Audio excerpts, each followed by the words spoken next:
Hello guys, good morning, જય શ્રી કૃષ્ણ, હર હર મહાદેવ. સ્વાગત છે તમારું બધાનું અમારા ચીડિયા ઘરમાં ગોસ્વામી ફેમિલી વ્લોગમાં.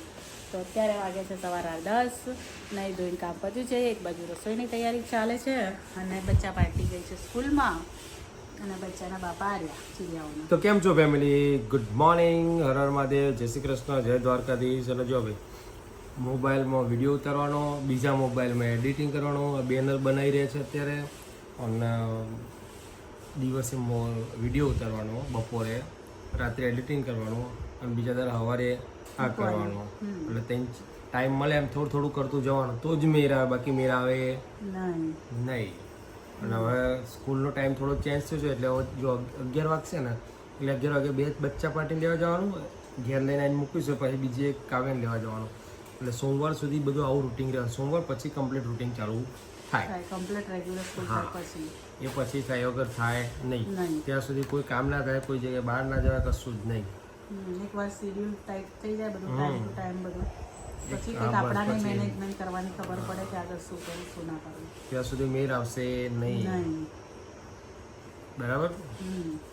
તો અમારી છોટી ચીડિયા જે છે અથર્વાઈ તો જતો રહે છે સામે સવારમાં રમવા. Mummy hello guys, good morning બધાને, જય શ્રી કૃષ્ણ, હર હર મહાદેવ અને જય શ્રી રામ, જય માતાજી. બધાનું સ્વાગત છે અમારા ચીડિયા ઘરમાં અને અમારા ગોસ્વામી પરિવારમાં.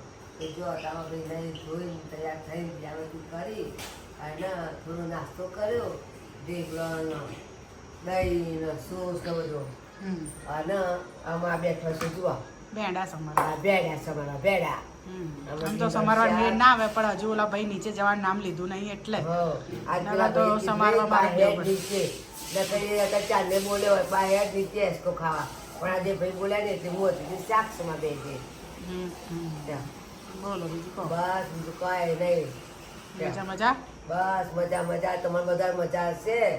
બસ બધા સુખી રહો બધો.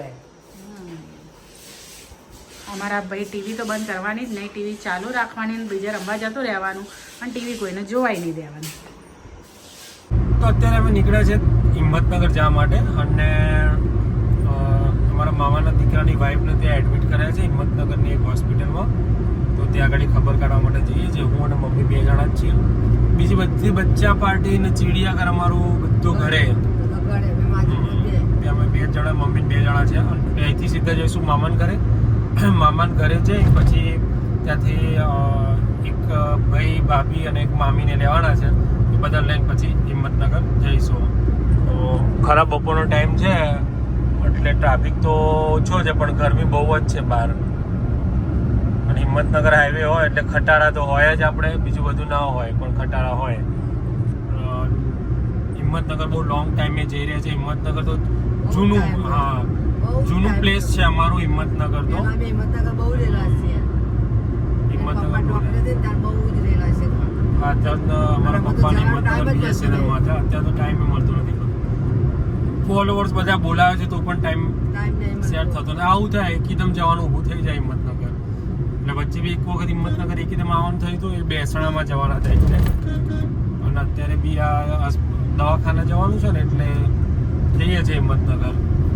કઈ જગ્યાએ દવાખાનું છે એ ખબર નથી પણ નીકળ્યા છે તો મળી જશે દવાખાનું.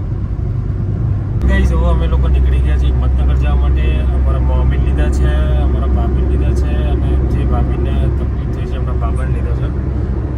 ફર્સ્ટ ટાઈમ મમ્મી આગળ બેઠા છે. આટલા વર્ષોમાં કેટલા વર્ષોથી ગાડી લાવ્યા છે અમે ઘરે, પણ બધી આગળ બેઠા નથી. આજ પહેલી વહેલે બેઠા છે. નીકળી ગયા હિંમતનગર જવા માટે.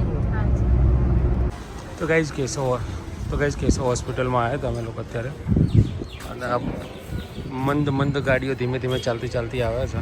બધા ધીમે ધીમે આવે છે. ગાડીનું પાર્કિંગ હતું ને ફૂલ પાર્કિંગ છે અહીંયા. તો ગાડી મૂકવાની જગ્યા જ નથી. ચાલતા આવે છે.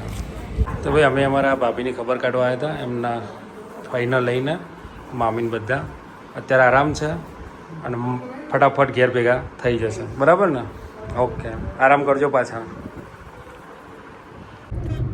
તો ગાઈઝ અમે લોકો હવે નીકળી ગયા હતા. હાલીસા ગયા, ત્યાં આગળ મામીને બધાને ઉતારીને ત્યાં થોડું ચા પાણી કરીને ઘરે નીકળી ગયા છે જવા માટે. અને પેલા ભાઈનો ફોન આવ્યો, ભાઈ ધડપથી માવો લેતા આવજો. અહીંયા પેલી એ છે ભઠ્ઠી છે મોટી, ચૂંદવાણીની પેલી ભઠ્ઠી આવે ને દૂધની માવ બનાવવાની, એની ભઠ્ઠી છે મોટી. તો ત્યાંથી આપણે કિલો માવ લઈ લીધો છે, કિલો માવ લઈ લીધો છે મસ્ત મજાનો.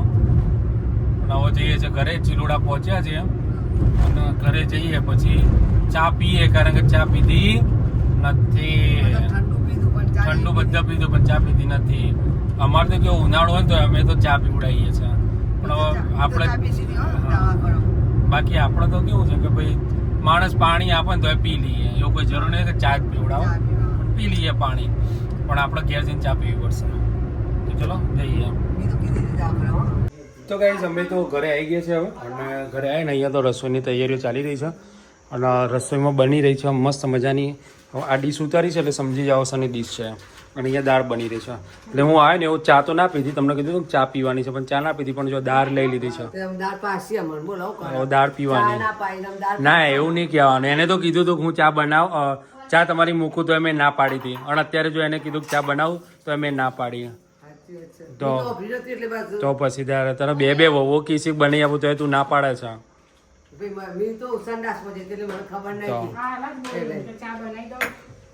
ના નહીં પીવી, હવે ટાઈમ પૂરો થઈ ગયો.